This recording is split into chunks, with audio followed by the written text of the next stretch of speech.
अस्सलाम वालेकुम and good morning everyone. मेरा नाम बहजाद है।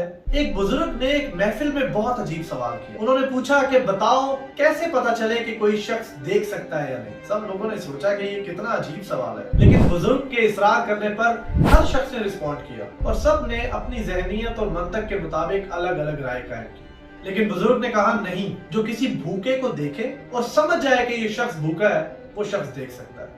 जो शख्स किसी को मुश्किल, परेशानी या बीमारी में देखे और समझ जाए कि ये शख्स परेशान है, तकलीफ में है, वो शख्स देख सकता है। मेरे उस्ताद डॉक्टर इसरार अहमद साहब ने एक बहुत खूबसूरत बात की जो शायद आपने सुनी हो, लेकिन मैं आपके गोश गुजार करना चाहूंगा। उन्होंने कहा कि आप किसी को मुसीबत में देखो, परेशानी में या तकलीफ में या बीमारी में देखो, और आप इस पोजीशन में हो कि उसका कोई साथ दे सको या मदावा कर सको या उसकी कोई हेल्प कर सको, और आप ऐसा ना करो तो फिर चाहे आप मुहद्दिस हो, मुअल्लिम हो, आबिद हो, जाहिद हो, कारी हो, आलिम हो, आप नेक नहीं हो। ऐसी आंखों का क्या फायदा जो किसी को तकलीफ में देखे और हम देखा करते। ऐसे कानों का क्या फायदा जो किसी की परेशानी सुने और हम सुना करते। ऐसे दिल का क्या फायदा जो किसी की तकलीफ की बात भी ना करे।